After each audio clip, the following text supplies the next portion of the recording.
pessoal, eu sou a Brenda, uma das professoras de violino de vocês, e hoje, dia 4 de agosto, nós vamos dar início ao ensino de violino à distância do projeto Orquestra Jovem de Sertãozinho. Nessas aulas, eu e a professora Amanda vamos aproveitar para, além de orientar vocês na jornada na música, também oferecer conteúdos extras, como história do instrumento, o papel dele na orquestra, que é muito importante, e outros conteúdos que normalmente não são enfatizados quando a gente vai aprender a tocar, ok?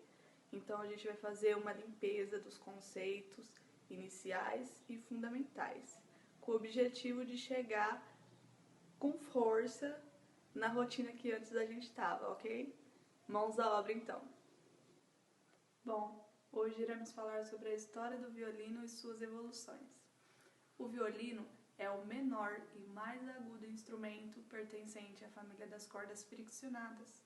Ele foi inventado em meados do século XVI. O termo violino surgiu na língua portuguesa, só no século XX. Até então a gente usava rabeca como classificação dele. E ele se assemelha mais à categoria soprano da voz humana, por ter timbre agudo e mais brilhante na sua essência. O nome violino vem de viola pequena, por causa da sua descendência da viola da gamba, da viola de Braccio e da lira de Braccio. Logo a seguir eu vou mostrar para vocês as imagens da evolução tanto do arco quanto do instrumento, do violino, que hoje a gente conhece. Porque ele não foi assim, desde o início, isso que a gente vê. Claro que ele passou por muitas mudanças e a imagem a seguir vai mostrar para vocês quais foram essas mudanças.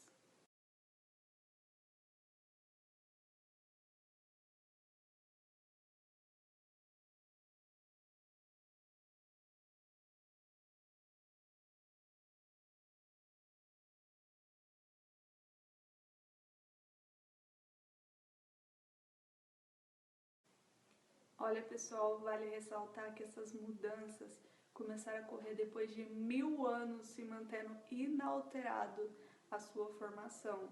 Então, vocês viram que os antigos arcos, como eles eram, a sua curvatura, por que o arco que hoje a gente conhece tem esse nome, É muito interessante prestar atenção nos detalhes e como ele mudou, porque é muito importante para a quantidade de notas que ele tem, para a funcionalidade da física mesmo, da gente conseguir tocar as cordas com maior eficácia, como era produzido. Você imaginar, se o arco era tão curvado, como é que saiu o som? Como era a projeção de som? Porque, como a gente conhece, o arco barroco, que ele é um pouco mais curvado, tanto na ponta aqui como o modo que a gente segura, ele tem realmente uma projeção de som diferente do que o arco que a gente tem hoje. Então, todas essas mudanças foram fundamentais para hoje a gente conseguir ouvir o que a gente ouve e poder tocar o que a gente toca, ok? Então, agora a gente vai conhecer o porquê, a funcionalidade que tem, esses ricos detalhes que foram acrescentados ao passar da história para conseguir chegar ao nosso objetivo, que é falar da sua função na orquestra. Olá, meu nome é Amanda, eu tenho 21 anos, estou cursando o 4º ano de licenciatura em música pelo Departamento de Música da USP de Ribeirão Preto e sou uma das violinistas da Orquestra Jovem de Sertãozinho. Infelizmente, por conta da pandemia, nós tivemos que abordar um novo sistema de aprendizagem, onde as nossas aulas se tornarão remotas. E assim a gente vai ainda continuar evoluindo e aprendendo cada vez mais. Hoje, na nossa primeira aula, dia 4 de agosto de 2020, eu vou falar um pouquinho sobre a atuação do violino numa orquestra. A atuação do violino vai começar lá no ano de 1600, início do período barroco, O período barroco ele vai desde o ano de 1600 até o ano de 1750, quando termina o período do barroco tardio. Naquela época existiam grupos pequenos, né, grupos de cordas, quartetos de cordas, grupos de câmara, e como forma de entretenimento para a sociedade nobre, eram feitos esses grupos, né, onde toda a parte artística, cultural era expressada. Então, como contação de histórias, eram feitas expressivamente, né, na música pelos grupos de câmara ou quartetos de cordas. Naquela época, na necessidade de ser uma coisa muito mais sentida, né, uma coisa muito mais sensitiva, o violino ele começa a atuar nessa área, porque até então os grupos eram feitos, né, o andamento das peças que eles executavam eram feitas pelo baixo contínuo. Então se tornava uma coisa muito metódica, tudo muito quadrado, tudo muito técnico. E né, a gente tem ao nosso favor o instrumento do violino, ele é um instrumento tudo muito claro, né, tudo muito ali literalmente na ponta dos dedos, de uma forma que a gente consegue expressar com mais facilidade, né? E tem que tomar um pouquinho de cuidado para não ter que, né, ser um pouquinho além ou ultrapassar esse limite aí. Então, nessa necessidade de se tornar uma música executada muito mais sensitiva, né, muito mais expressada, passa o andamento, ao invés de ser só conduzido pelo baixo contínuo dos grupos, ele é dividido pelo baixo contínuo e pela outra extremidade do grupo, que no caso é o violino. E justamente por isso a gente tem também ao nosso favor que grandes compositores da época como Bach, Vivaldi, Corelli, entre outros, né, a gente começa a aparecer um pouquinho mais no lado musical justamente por esses compositores começarem a compor peças para violino. Então, geralmente, quando eles compunham as peças para os grupos, eles colocavam os solos mais virtuosísticos para a parte do violino, onde ele começou a transparecer muito mais nesses grupos. Com isso, muitos músicos, né, muitos violinistas começaram a aparecer, a surgir. Então, foi uma forma de começar a diferenciar quem chefiava esses naipes. E aí, no nosso caso, a gente entra aí a parte do Spala. O Spala que é aquele que conduz todo o naipe, né? Ele comanda o naipe, então, por exemplo, se precisa fazer algum tipo de modificação na peça ou arcada, tipo de dedilhado, é através do Spala que a gente fica sabendo disso. Então, ele faz os testes e ele modifica conforme isso. Além disso, o papel do Spala é também conduzir, né, expressivamente todo o restante do grupo. Naquela época existiam os grupos de câmaras e os quartetos de cordas. Hoje nós temos a orquestra. E juntamente com os chefes de naipe, né, uma forma de conexão, né, de sentimentos para serem expressados, além do maestro, né, conduzindo todo o gestual, né, para que todos possam ver e fazer essa troca de experiência, essa troca de sentimentos,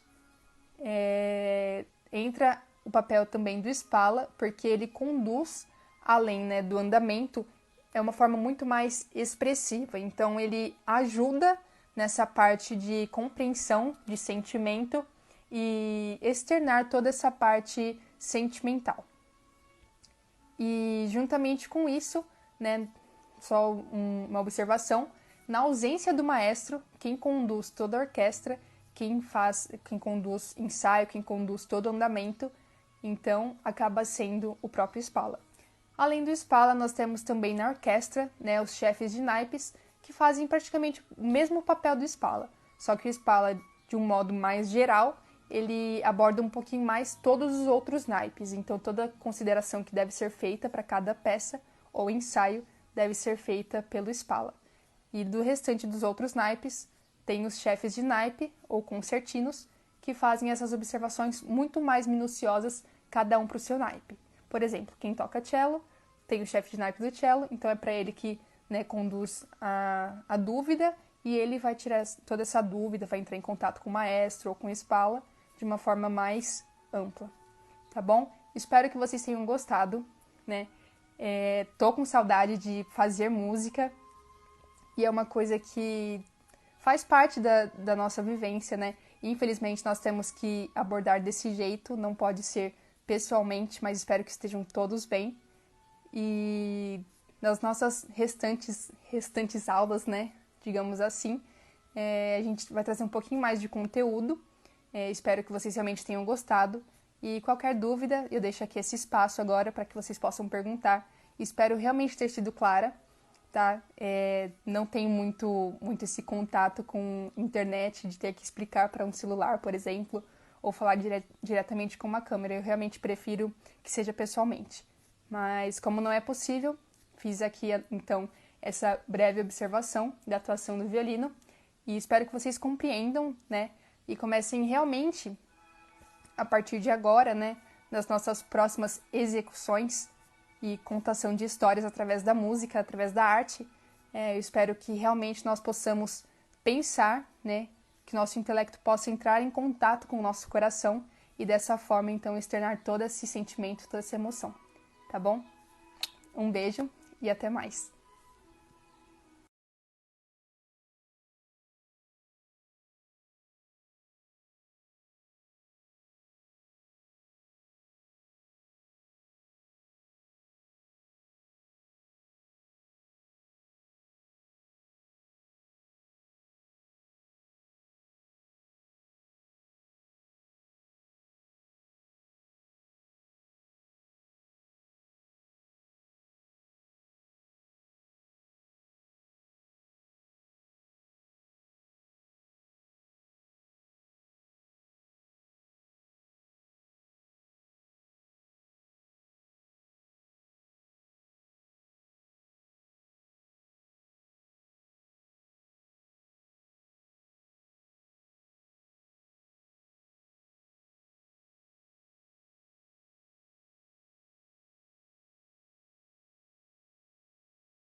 Bom, no processo de captação e gravação da aula feita, do encontro, né, a reunião feita entre os alunos e as professoras, nós tivemos um problema técnico de áudio, porque na gravação o áudio não saiu, não foi reproduzido, apenas a imagem, como vocês puderam ver no vídeo um pouco anteriormente. Então, já que isso aconteceu, eu vim aqui para explicar para vocês como funcionou essa reunião, esse encontro, a fim de esclarecer e suprir, né, as dúvidas de como vai ser trabalhado esse método no período da EAD. Então, primeiramente, o método que foi esclarecido, inclusive carecido, né, por alunos, que uma metodologia seria essencial para poder ser aplicada, né? Então, resolvemos, com a direção, aplicar o método da CAPO.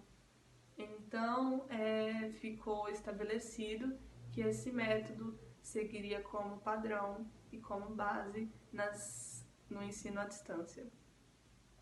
Feito isso, houve um bate-papo mesmo para saber como os alunos se sentiam nesse período de distanciamento, em estudar sozinho.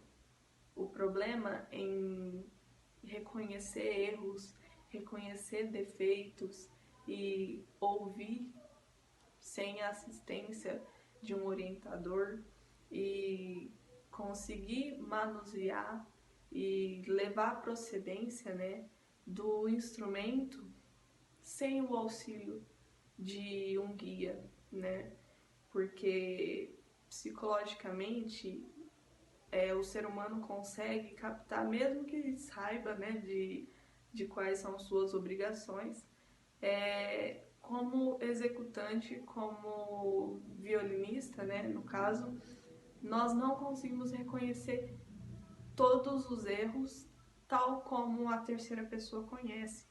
Então, além do professor ter ali o papel como ouvinte e como orientador mesmo, segundo os erros praticados, o aluno, na sua ausência, tem a dificuldade de saber qual a metodologia a seguir, quão bom o suficiente estará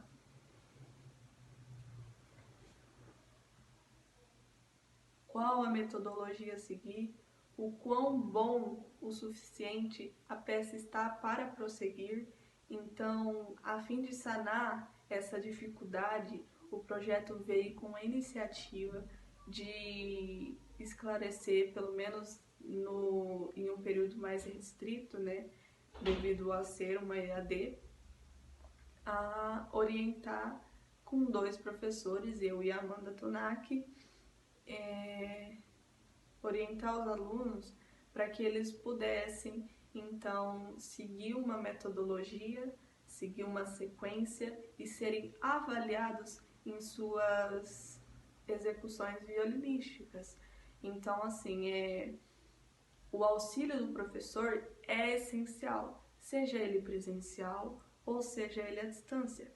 Já que no presencial estamos sofrendo assim por problemas sociais, problemas epidêmicos, problemas pandêmicos, o que acontece que a próxima ferramenta seria virtual, seria à distância.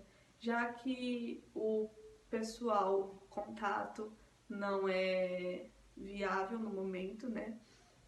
Eles se contentaram, não só se contentaram, mas ficaram intrigados com o ensino à distância, até porque passaram também, né, por um período difícil, socialmente também, psicologicamente. A arte e a cultura agregam imensamente nesse sentido, devido a essa assistência mesmo, esse amparo na execução das peças, do violino, seja música de orquestra, tocar, essencialmente. Então, ao saberem que além do contato com o professor, poderem sanar suas dúvidas, poderem ser assistidos, ouvidos por alguém que os auxilie, além de tudo isso, seriam entregues materiais extras que normalmente não são enfatizados quando estamos em aulas práticas. Mas por que não são enfatizados? Na verdade, a questão é que a importância sempre permaneceu e sempre foi dada, só que o intuito é tocar bem, certo? Então, história da música e outros fatores importantíssimos acabam que são dados como menor prioridade para o aluno conseguir tocar com excelência. Então, para conseguir suprir isso e acrescentar, que é o papel da nossa EAD aqui no momento, acrescentar como intérprete e como executante na música, não só conhecedor de teoria e prática, mas também de todos os fatores que agregam para a melhor execução possível do violino. Então, nós consertaremos passo a passo, seguindo o método da Capo, a metodologia, escolhida, todos os passos desde o início para poder apurar e filtrar quais são as dificuldades do coletivo e do individual. Como será feito isso? Com dúvidas gerais e também com a aplicação de masterclass sugerido pela nossa professora Amanda, e que por ser uma aplicação nova, os alunos se interessaram a fim de descobrir exatamente como funciona esse método de aula e como vai ser aplicado, já que é tudo tão novo, Depois do bate-papo, ficou então estabelecido que o método da Capo vai ser aplicado para acompanhar o pessoal nessa jornada, então, durante esse distanciamento, prestando todo o auxílio possível, tanto teoricamente, quanto historicamente, quanto praticamente, em todas as aulas, para todos os alunos e conseguindo então alcançar o objetivo dado e também a essência do projeto, que consiste então na orquestração e na musicalidade dos nossos jovens, adultos e que nos acompanham aqui no projeto então. Então, é isso. Todas as questões assim elaboradas que foram captadas em encontro na reunião foram aqui esclarecidas. Não houve assim a priori a execução de atividades propriamente no violino, justamente para esclarecer tudo que tem que ser trabalhado e tudo que tem que ser feito nesse período de distanciamento. Então, fico à disposição com todo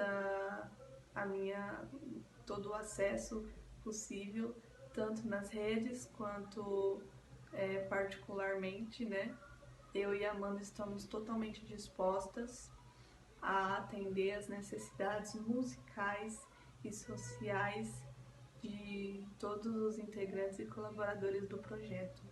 Então, meus agradecimentos ficam aqui e por hoje é só.